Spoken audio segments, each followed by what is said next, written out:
to be with us. This is Communicating Climate Research in an Uncertain Climate, brought to you by the University Climate Change Coalition. I am Meredith Lee. I am a Senior Climate Programs Manager at Second Nature. We steward the UC3 network, and we're so pleased to be bringing you this content today. I'll tell you a little bit about UC3, and then we'll get started. Erica, if you could advance the slides. Great. So UC3 connects leading research universities across North America to accelerate climate action at campus, community, and global levels. Our coalition is 23 universities in the US, Mexico, and Canada. And they collaborate, connect their best assets, and influence the higher education sector to take bold action against climate change. Next slide.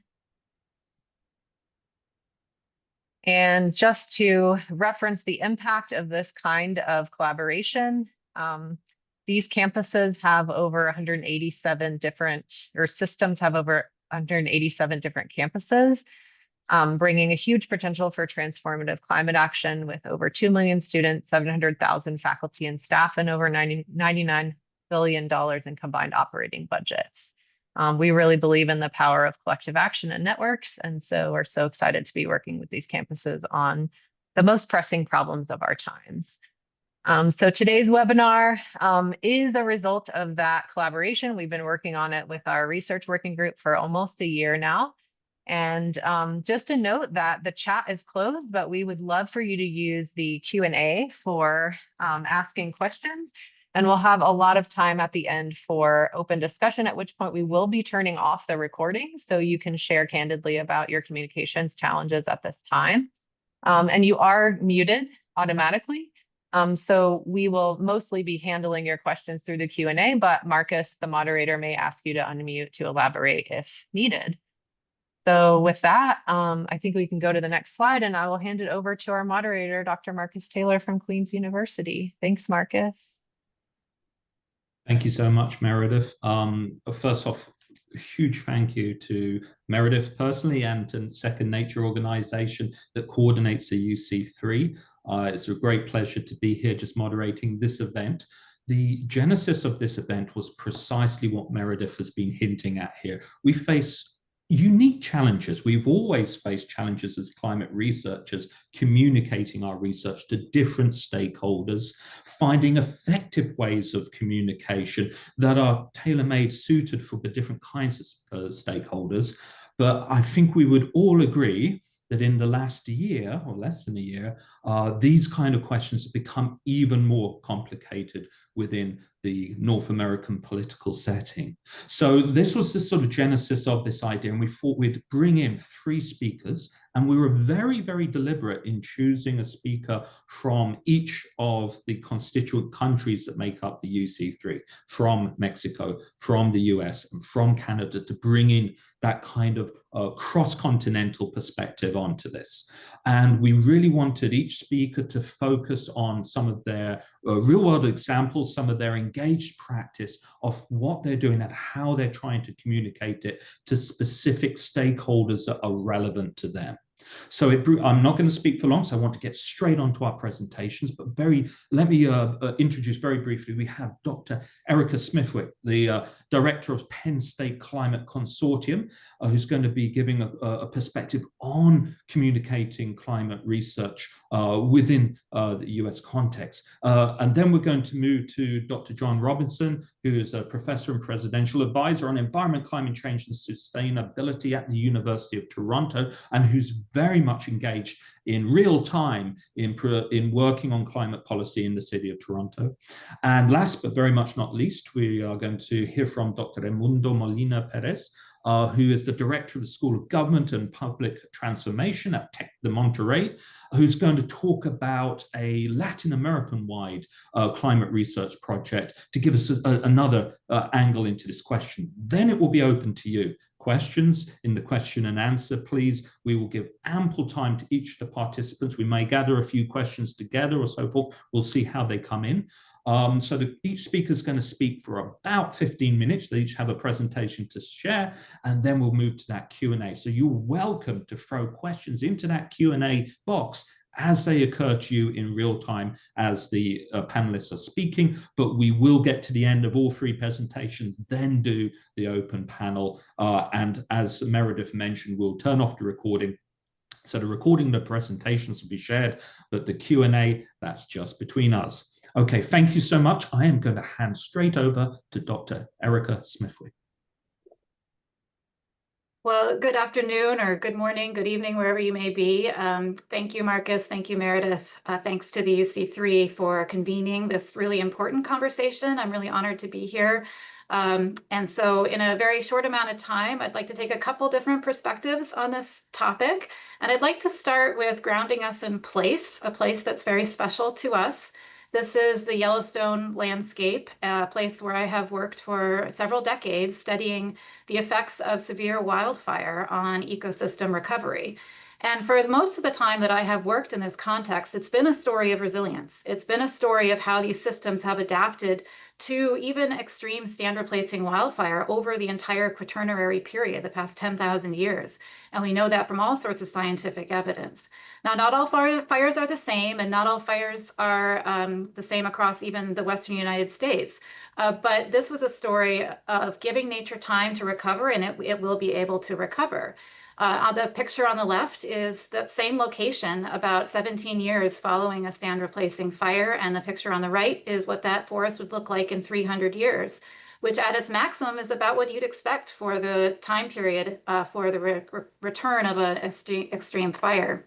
However, as we started to do our work, we started to notice that the climate was changing. You may have noticed, and our models were starting to project that the fires that were creating these conditions, or the conditions that were creating these fires, were likely to be more common in the future, and that fire rotations that used to be 150 to 300 years might actually get reduced by a whole order of magnitude and burn again, within 15 to 30 years. And kind of to my shock and horror, that played out in the real world for me in my scientific career, where the same places, again, this is just across the road from that plot, burned in the same year. It burned again. And so we were starting to see our models actually playing out in the real world. So I'm a fire ecologist, a landscape ecologist. I wasn't originally a climate change ecologist, except through the lens of studying places you understand the importance of climate. But I began to see that it was really important that we communicate better about how these places were changing, places that were very near and dear to my own heart. And as you start to explore the fire story globally, you of course recognize that places are being affected by extreme fire weather in ways that really are unprecedented in the observed record. Fires in Australia, Canada, Western North America. Now, burned area globally is actually slightly decreasing due to a number of factors that we can discuss, but it's these extreme fire weather events in the extratropics and other places that are causing great alarm, not only because they're affecting those ecosystems, but importantly because they're affecting communities. The picture on the right is after the Palisades fire in California and Los Angeles region. The billions of dollars of economic damage, of course, associated with this has significant social relevance. And the picture in the middle is kind of emblematic of the social factors related to our management of these systems. Smokey Bear, the most successful advertising campaign in history, if we're talking about climate communication, using a bear to signify that fires originally were dangerous altogether and we should remove them, but now talking about wildfires and the extreme effects of fire weather and human ignition on wildfire occurrence. So all of these are actually social factors, both the potential for fire risks, the vulnerability for those, and how we're managing those systems. So as my career has progressed, I've started to get away from working in the forest. I still love to do that. I still do that. But I also work in social systems. I'm also thinking about focus groups and bringing managers together, bringing community members together to say what matters to you and what are the solutions we may have for trying to be more proactive in stewarding landscape sustainability in the context of climate change and a number of other factors. There's a lot going on in this graph. Basically, we were in the study looking at barriers and opportunities for putting prescribed fire back on the landscape. And I just want you to focus on the top row and the bottom row. The top row was that managers were seeing great opportunities for institutional coordination to put managed fire back on the landscape. They said if we could work together across agencies, we could get a lot more done. We could manage at the landscape scale. At the very bottom, you see an individual factor which we started to call fear or stress. This is fear or stress that individual fire managers were having when they were going out to put managed fire back on the landscape due to a lot of social pressures from social media, pressures from community members that they were meeting. And this really puts the emphasis that we're talking about, we call them firescapes, socio-ecological fire landscape systems. But as much as it is an ecological and a scientific question, it's a social question. Okay, so where am I going with this? Through that journey of understanding the complexity of fire and climate and humans, I became involved in a group called Science Moms. There's a number of us involved in this group who are climate scientists who also happen to be mothers who feel like we have a duty to share information that we have with people, especially moms who worry about these places too, who worry about their kids' future.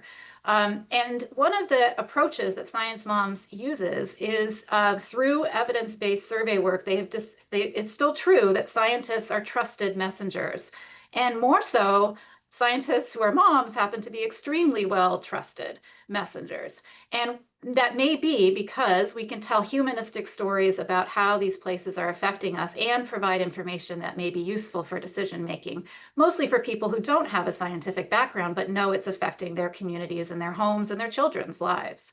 So this has been a real adventure for me. I never used to talk about being a mom as much as I talk about being a scientist, or at least I did that in different circles, I should say.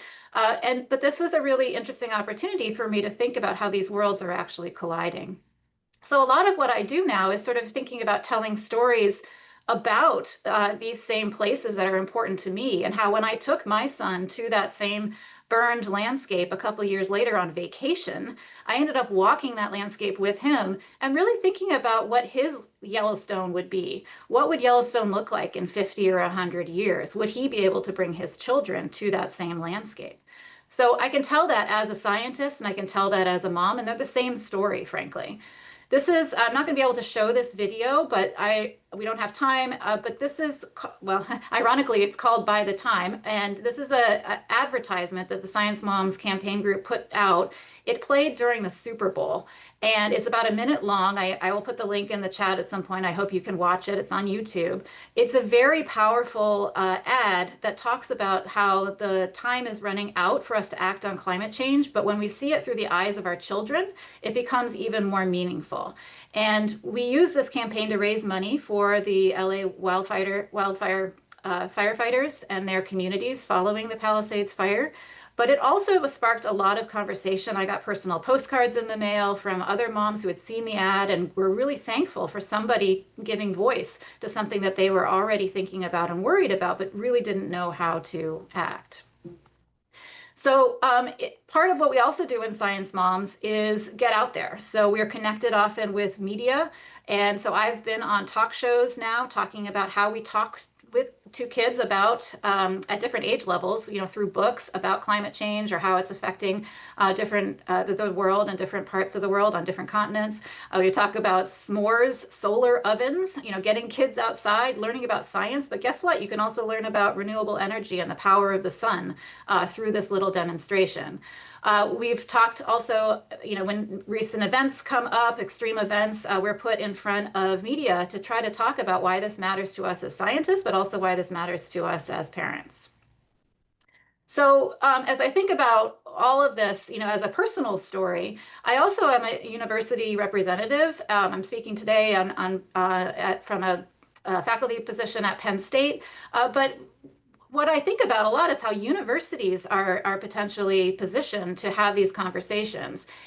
But we really have to do that in a way where we're focusing on the why. Why are we focused on climate as a topic? And for whom are we focused on climate? And those are really important factors for how we are messaging that institutionally. And so as a representative of the university, I think it's really important that our land grant institution will help society navigate really complex topics. And we have a duty, in fact, to help them do that with scientific information, yes, but a lot of it's not just information in the earth sciences. A lot of this is information in the social sciences and psychology and communications.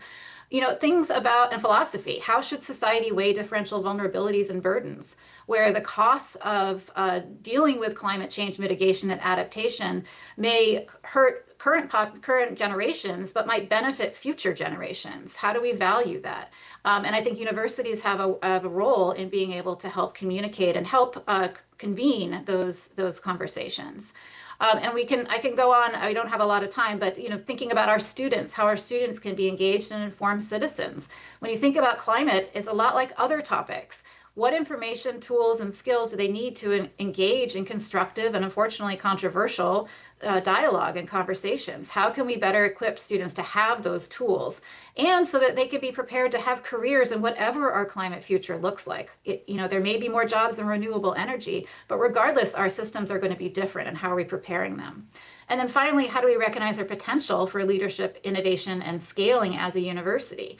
Obviously, it's around our operations. That's really important. But I think more broadly, it's about how do we innovate solutions acting as role models for society. And so we're doing that at Penn State. I'm the director of the Penn State Climate Consortium, which has been in existence for about 3 years. And what we've decided to do is organize our hiring and our activities around 10 themes across the university, which is vast and broad, but we cover things like policy and governance, energy, buildings, nature-based solutions, and so on. And we use that to hire faculty, to organize our activities, as I said, and also to help create a sense of community around each of those topics, and help us draw in other voices as well. We also foster partnerships through something called the Climate Solutions Symposium, which I'll talk about on the next slide. And then we also invest in solutions through research, which we're calling the Climate Solutions Accelerator. The important piece of the accelerator is that it's scalable, translational research. So we don't want our research just lying within the halls of the ivory tower. We want it out there, we want it workable, and we want the actual effects of that to have benefit in society.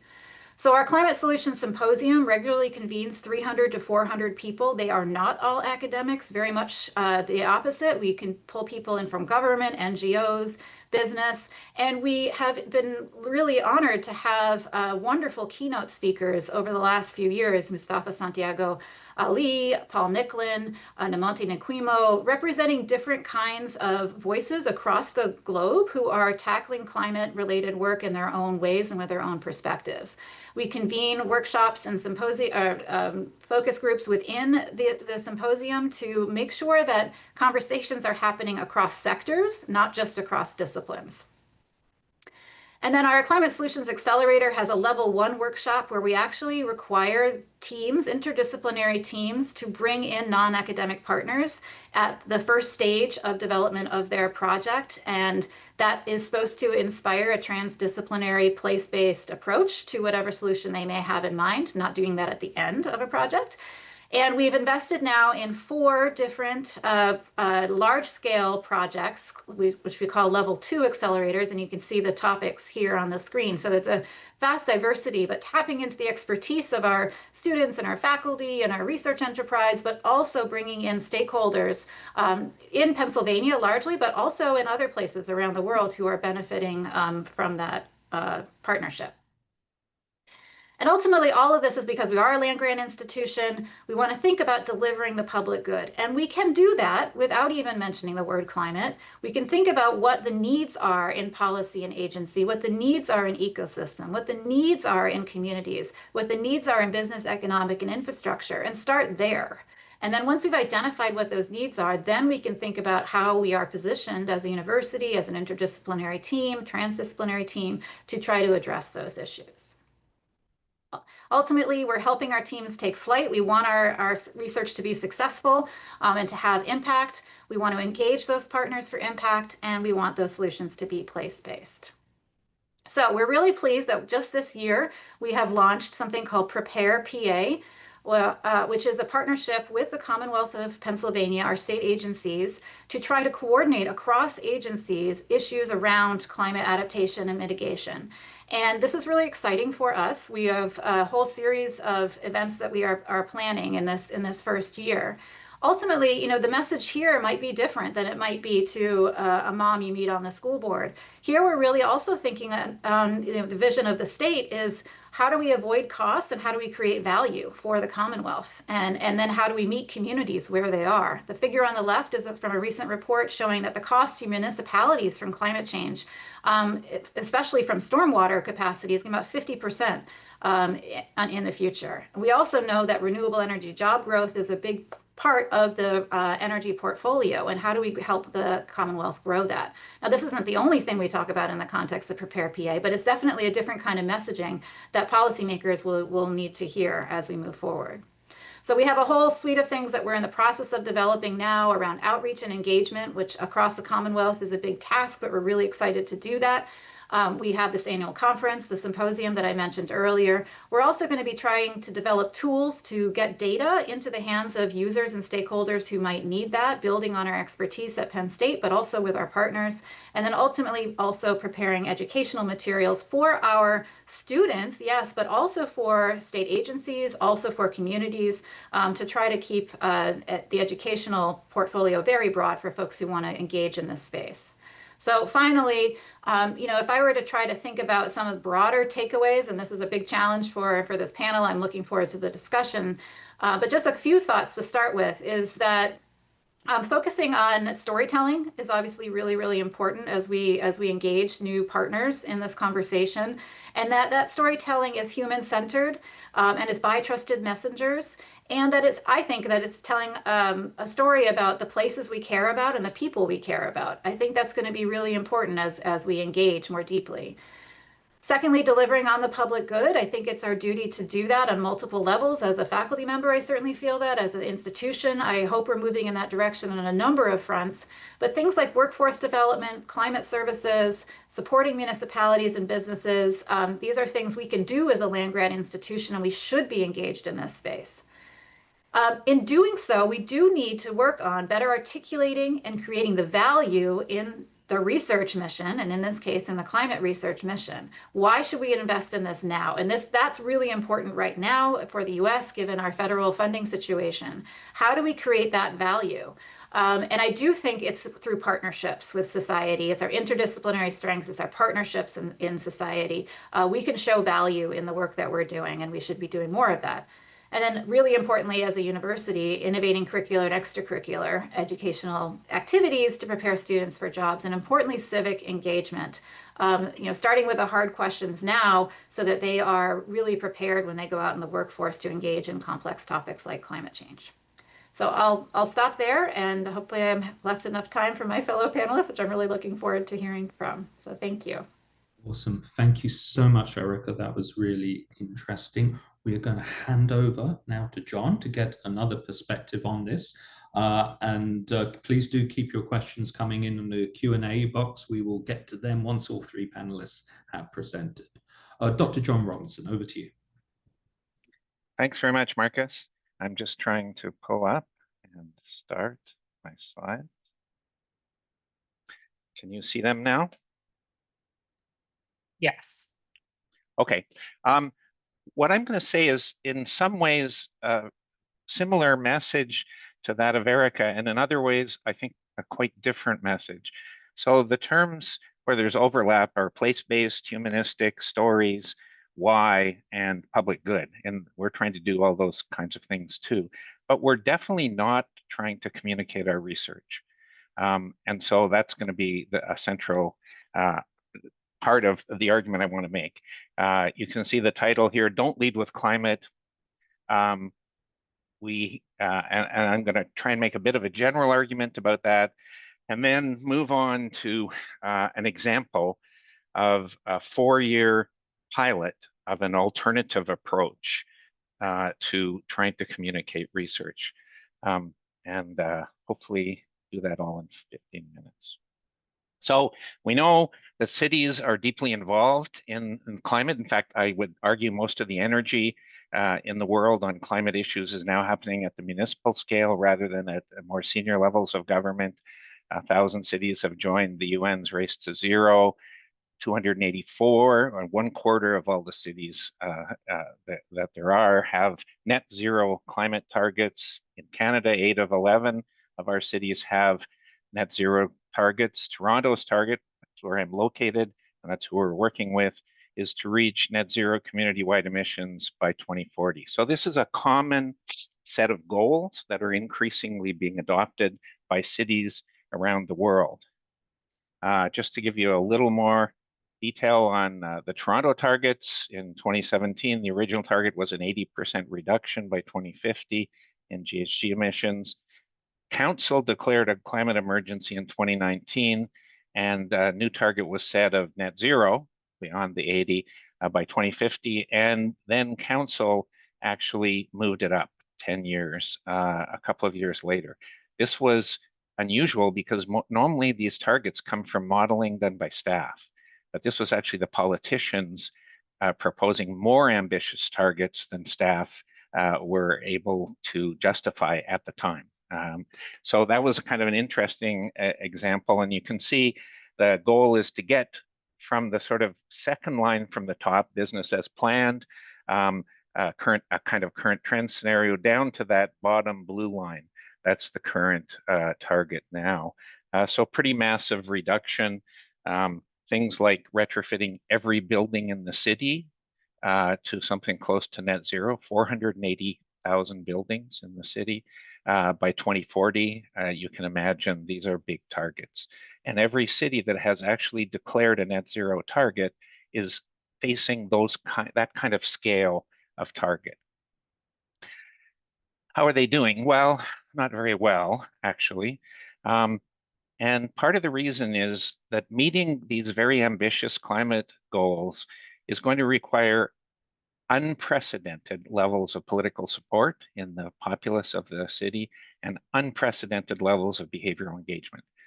Levels of support and engagement that have never been achieved are necessary to get to these targets, to achieve these goals. And without that, they will fail. And most cities are indeed failing. There's a pretty good literature out there now.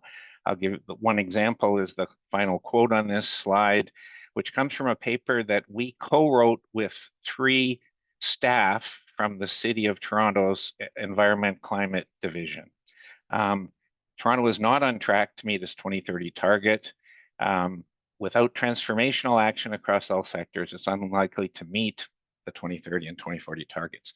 So this is something that's being acknowledged by the city itself, by the staff members who were authors on this paper, and it's a finding that replicates across the world. Lots and lots of evidence that we're not achieving these targets. And the argument I want to make is it's because we don't have these unprecedented levels of political support. In fact, headwinds are moving in the opposite direction in many parts of the world. And we definitely don't have unprecedented levels of behavioral engagement. So how are cities trying to do that? Trying to get behavioral engagement from their residents and political support from their residents. Here's what Toronto is doing in climate engagement strategies. Between 2015 or the next 10 years from 2015, they've had 15 climate engagement reports, consultations, public meetings, surveys, deliberative citizen assemblies, panels, an online idea board, community conversations. All that's been done, and it's been done very well. It's really quite good. But look at what it says to the right there. The goal, what's the goal of these campaigns? To understand Torontonians' willingness to alter behaviors with respect to climate change. That's one of the reports from 2022.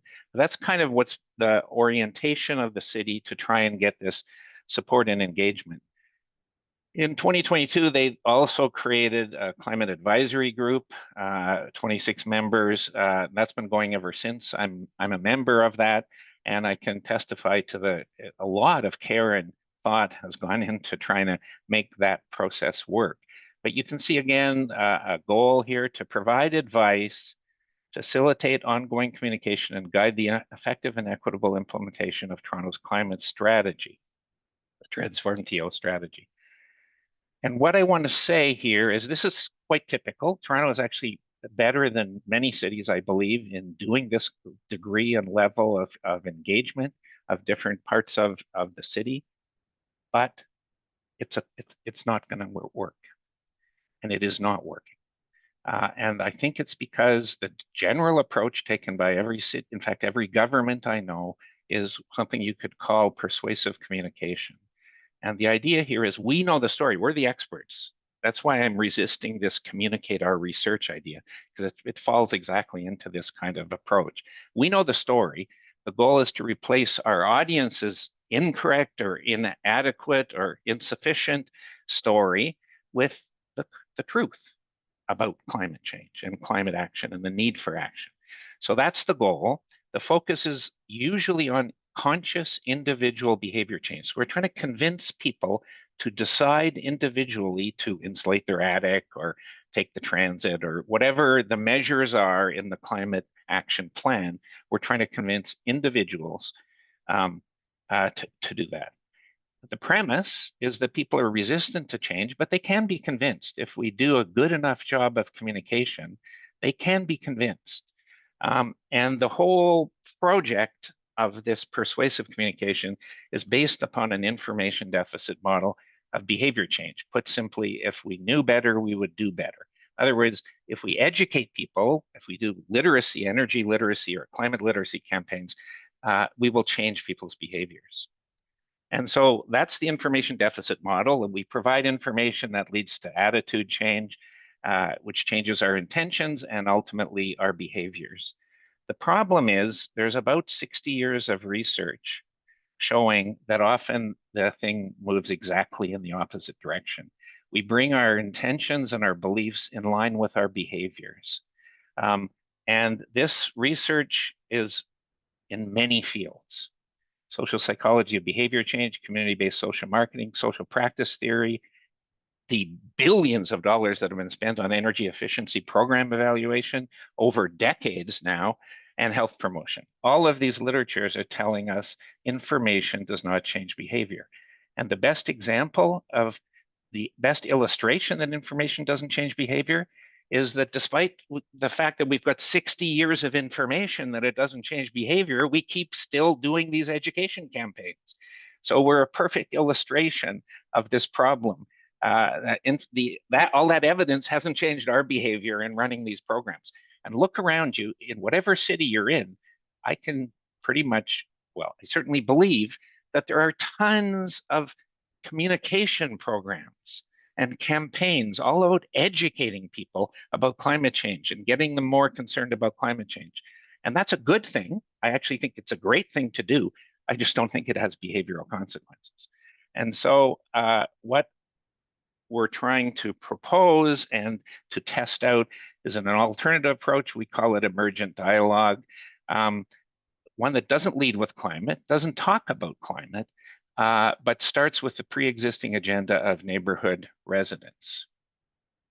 And so now I want to turn briefly to a description of this project. It's a 4-year project to try and test and hopefully demonstrate the value of this alternative approach. It's located in the KGO community of Scarborough, which is a suburb of Toronto.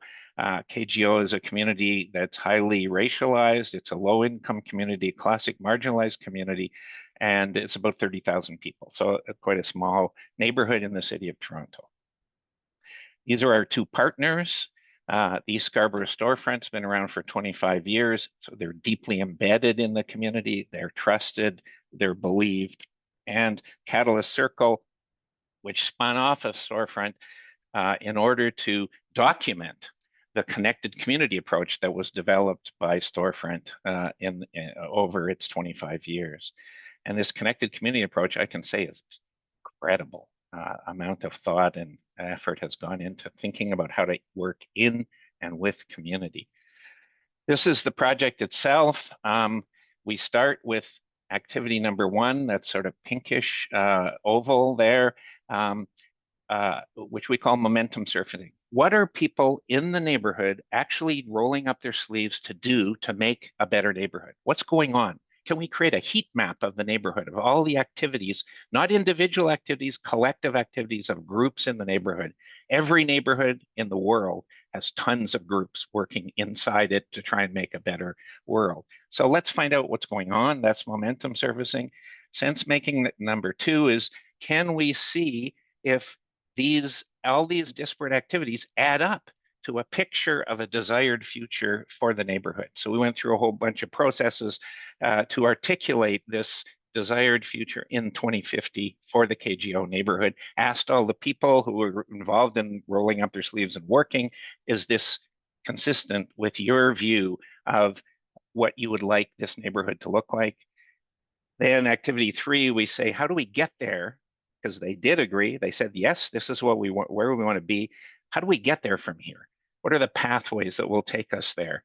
And it's a very complex process I don't have time to talk about, but we're having our final workshop in this sequence actually tomorrow, and that will focus on implementation analysis. What needs to happen to reach those steps? What levers of change would, reach those goals? What levers of change would there be? That will take us into the ecosystem of positive action, where we connect back to momentum surfacing and we say, how do these levers of change relate to what's already going on in the neighborhood? And can we find ways to amplify and reinforce what's already going on in the service of this desired goal? Now, climate does not enter the project until activity 4. We don't mention climate, we don't mention sustainability. Now, interestingly, if it comes up from the community, of course, then that's fine. Interestingly, climate has never come up. It's never been mentioned once. Sustainability has come up from the beginning. I think that's a really telling point that's worth making.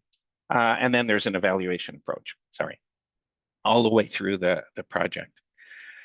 1 step backward, 2 steps forward. Every time we have a workshop, we say, this is what we heard last time. Is this right? Is this, have we captured this? Always that 1 step backwards, always ground truth, what you're doing before you move forward into the next activity. We have here are the outcomes we expect from this project, a momentum surfacing method, get away from the risk and vulnerability approach that so many cities take when they look at marginalized communities, and look at momentum surfacing and asset mapping, the heat map itself, a picture of this desired future. This has already had impacts within the neighborhood, independent of our study. People are picking up on that. An agenda of changes required to achieve the desired future, implementation strategies, and then links to climate action and Toronto's climate action plan. So that is coming. That's the next step, where we say to the city, here are the connections between what people want and your agenda. And so the whole project becomes a test of this alternative approach. So our message to the city is very simple. You need unprecedented levels of political support and behavioral engagement. Top-down approaches based on persuasive communication may not, we think they will not, but we'll be modest and say may not achieve those outcomes. And so we're trying out an alternative approach. The key principles are, don't lead with climate, start with what the community already cares about, and then connect climate action explicitly to the pre-existing agenda and activities of residents. Thanks very much.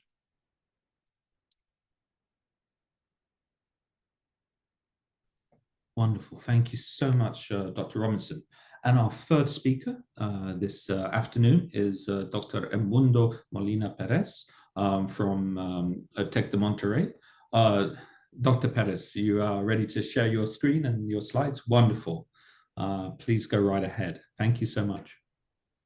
Thank you, everyone. And, I just want to say thank you for the invitation. It's been an honor to be in the panel, and the 2 speakers that have come first, they provide amazing lessons to actually for all of us to do this work better. I have a presentation that is more analytical focused, but then I'll really try to focus during the discussion on the challenges that I have faced, at least doing this work for communicating and integrating the vision of other stakeholders in our work. So let me just start with the name of our modeling framework, which is Si Se Puede. It is a system for identifying a robust economic growth and low emission strategies. And that was kind of like our first challenge with building this model, which is how do we name it? And honestly, the si se puede in Spanish means yes, we can do it. Yes, we can. And and then we just really play with the words so like we could actually frame our work into that kind of like message. And it's been interesting because when we developed the framework, it was very well received, and given current recent political changes, that has been now a challenge. And in many of the forums that we have worked, actually, we have been asked to, well, maybe can you rename it? Because maybe there's political sensitivities that you need to be aware of. But like that's in a way that's kind of like a first challenge of how you communicate the work. Even in today's environment, even how you name things seems to be like something relevant and a challenge for us to navigate. As we're scientists at the end of the day, and it's always hard to kind of like have vision for all these aspects. So Cipode integrates lessons of multiple studies that we have developed in Latin America. And basically what we learn in the studies that I'm showing you here, these studies are made in collaboration with several universities, partners, and government officials. And our work there was basically helping these authorities and groups of decision makers and stakeholders to basically design a climate mitigation or adaptation plan.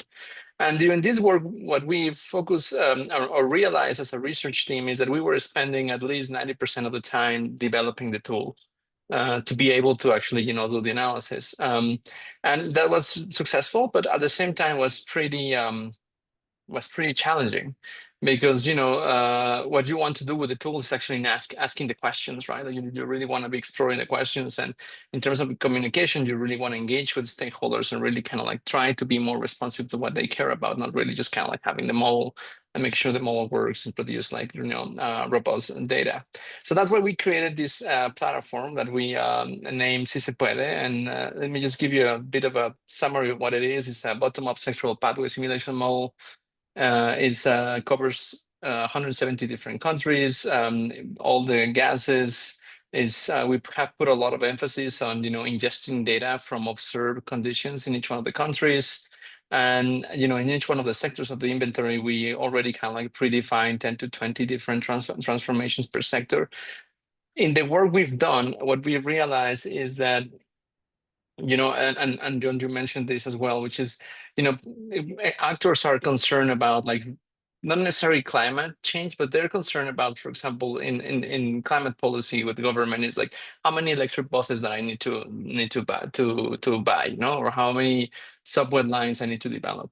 And what we did with this model was really focus at the tactical sort of like a level for the different ministries that are participating in the development of a climate plan, rather than on abstract concepts of like what is the carbon pricing optimal for mitigating emissions and maximizing welfare. So we define transformations with that perspective. And one of the things that is more challenging when you're doing climate policy is really how do you deal with uncertainty and how do you communicate uncertainty when it comes to like developing a plan. This gives you a little bit of a sense of how the model works, and once more in challenges with respect to communication or how you communicate. Sort of like the complexity of a platform, we decided to do this directed acyclic graph that kind of like shows that basically when you want to decarbonize an economy, like there's a lot of interrelation between sectors, and really what you do in transportation sector will have like cascading effects across the board and vice versa. And one of the things we've done, or the main innovation with the platform, is that we basically sort of like systematize the documentation on the IPCC guidelines. And this is our experience so far. So we've run cases using Si Se Puede in Latin America for 18 different countries. And here's a list of countries where we have been working on.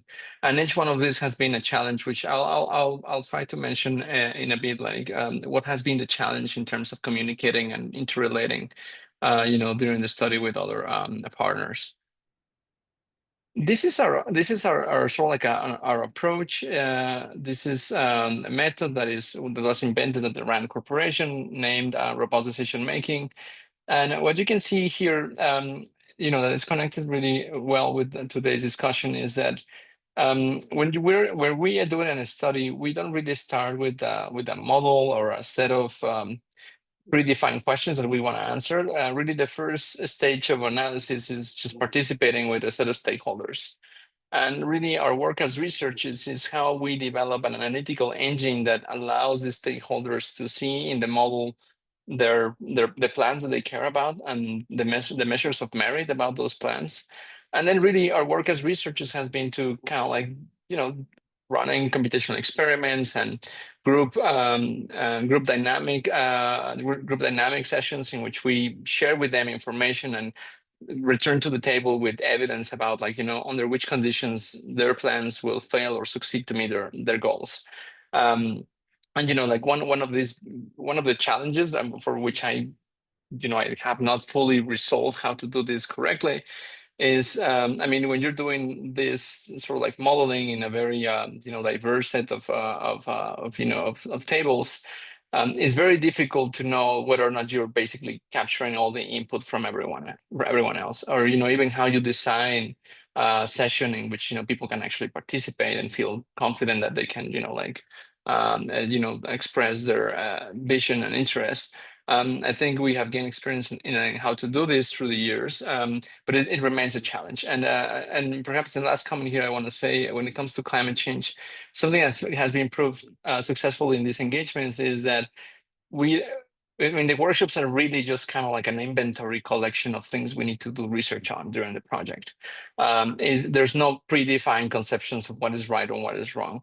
And really, you know what are the merits or the vulnerabilities of each one of the plans until you actually do the analysis and run, an entire cycle of analysis. Now, let me just give you a bit of a rundown of the work we've done in Latin America. As I mentioned to you, we did an analysis in which we look at all the 18 countries in the region and analyze, basically how they could decarbonize each one of these economies and what would be the implication for the continent. And, we did a study in which, we developed this platform. We loaded all, basically 1,000 different inputs for each one of the countries. And, it was like very data heavy. And we now have a model. At some point in the project, we had a model that ran. And then it was really like, okay, how do we communicate this to, to the stakeholders participating in the study about what are the challenges with respect to, climate action? And we did two things. First of all, so we kind of like divide the message between, mitigation trajectories and then the cost and benefits of those mitigation trajectories. And here what you're seeing is are the emissions pathways for 5 different strategies, which none of these 5 strategies are going to happen or capture exactly what they want to do, what they tell us in the different workshops. But what these 5 strategies try to capture is sort of like the essence of the discussions we had. So here on the left, the colored legend basically tells you, each one of the inventory, each one of the sectors on the inventory. The vertical axis are gigaton CO2 equivalent, and then on the horizontal axis, you have time. And what you can see here are 5 different strategies that combine distinctive elements of climate action. So, for example, here, the first one is just basically traditional development. This tries to answer the questions: what happens if we do nothing else of what we are doing already to fight climate change? And then you can really see clearly that emissions will go up in the continent for sure. And then to kind of like bring the message home of we need a little bit of everything to actually succeed, we developed these 4 different distinct strategies. So you have here incremental improvements, which is basically an experiment that is analyzing what happens if you do all the things that are related to efficiency, like higher efficiency in transportation sector, higher productivity in the agricultural sector. And what you can see basically is that you kind of like level up emissions. The next strategy is basically what happens if you just focus on technological transformations. What if you do more renewables, or you do electrical vehicles, et cetera, across the different sectors of the inventory? And then you can use what you can see again is that basically emissions are constant, remain. There's an effect, but there's not really like a mitigation effect. And then the third strategy really tries to explore what happens if we change our demand habits. What happens if we use more public transport, or we, for example, consume less meat in our diets? And then you can see again that, there's a decline in emissions, but, for the most part, you don't reach net zero. And then the fourth strategy basically combines all of that into one strategy. And then, of course, you see that, the combination of those two things reach net zero by 2040. None of these are going to happen, but what we did in terms of communications, these pathways were the anchor of basically bringing home the message of each country needs to decide what level of intensity needs to combine to be able to reach net zero and in a way that is like rational from a policy perspective, and that meets their commitments to the Paris Agreement, and that meets their necessities and restrictions within different ministries. So this was kind of like a starting point of a larger exploration of what is kind of like the most robust combination of these strategies. And then when it comes to climate as well, something we've paid a lot of attention over the years is quantifying the cost and benefits of climate action. So for each one of these pathways, we estimated what are the technical costs of taking to realization those costs, those mitigation pathways. But also during these engagements, we began to realize that for many stakeholders, it's very important not only how much it's going to cost, but really like what other potential benefits that could be created by climate action. And what we have found, like the scientific literature is very strong on this point. There's a plethora of benefits. You avoid pollution, you increase productivity, health, safety in the roads. You develop ecosystem services. You save a lot in fuel costs because the renewables are becoming cheaper and so on. And you increase agricultural output because you become more productive, and productivity is a way in which you can actually protect your land from deforestation as well. And basically, we began crafting a message of, very consistent across the years, which is that climate action is net beneficial. Like there's a cost to it, of course, but in the aggregate for the country, it will create more benefits that the costs require for actually taking to realization these actions. And then, what I just told you is like something that, has been reported in the literature for the last decades, right? Like it's something that, has been emerging as a scientific consensus in terms of, like climate action is net beneficial. But perhaps something I've realized in terms of communication, and this is what you can see here on these three different rows, is that just as the Paris Agreement calls for it, like climate action is context specific, and each one of the countries has resources limitations that we need to take into account. And for a stakeholder, it's actually pretty important to see that there's like that level of specificity in the analysis. So what you can see here, for example, in the top row, for the continent, Brazil is super important. The forest cover of this country is like super elemental, not only for Latin America, but for the entire globe. So of course, the sector that is going to have the biggest impact in Brazil is anything related to protecting their forest cover. But if you look at Mexico and Dominican Republic, then it really changes a little bit. For example, in Mexico, it's more about energy and transportation, and every country will have really its own kind of like opportunities and restrictions. And in terms of communication, what I have experienced doing this work is that being specific about what are the opportunities for each one of the contexts in which you do the analysis tends to actually open a lot of doors in terms of, the people willing to engage and kind of like really, importantly participate. And then, of course, there's the issue of uncertainty. And what as I mentioned at the beginning, we build these frameworks to, like be able to not just like do a 5 simulation set, after 12 months of work in the study and, like a bunch of workshops and everything. Really from the beginning, the design has been to let's build a modeling framework that can allow us to, like stress test all these climate plans. And this is what you can see in terms of communicated uncertainty, also very consistent with what we know already as a scientific consensus. If you don't do any more actions in climate mitigation, then, there's of course a lot of variance with respect to what could happen in the medium term. But mostly we know that with some level of certainty that, you will not reach net zero, like even in the most optimistic cases without, like the political and policy change required, you will not reach net zero. When it comes to when it comes to net zero, something that was surprising to me, and I think is worthwhile sharing in this forum, is that actually countries in the framework of the Paris Agreement, they don't want to overshoot either their targets, unless they have a Article 6 ratings or like a strategy behind it. Most countries want to, like they want to meet their Paris Agreement targets. They don't want to overshoot. Basically, what I mean by this is like there seems to be more interesting people in the studies we've done so far in understanding when you hit your commitment and what could actually make it more vulnerable. And finally, in terms of communication, I mean, and this is part of like a ongoing challenge. Here is like, how do you communicate once you find out what are the key drivers of vulnerability of a strategy? How do you communicate that to stakeholders? So, for example, what we've done is we have run a set of simulation experiments, and then we use machine learning algorithms to be able to disentangle what drives vulnerability. And this is basically what you can see in this scatter plot. Out of the previous experiment, random samples across like 1,000 different parameters, which are informed by the workshop interactions, in which you have a bunch of people telling you like what could go wrong with your plan. And the experiment, what experiment is designed to is to be able to say, okay, out of those 1,000 parameters that you are testing against, what are the three things that really matter for the continent? And in the case of Latin America, what we have found, there's a cluster of cases in which you fail to meet net zero that are related to how productivity in the lifestyle sector will change over the medium term, how climate change could impact sequestration rates. So, for example, if sequestration rates decline, that's a huge vulnerability for the continent.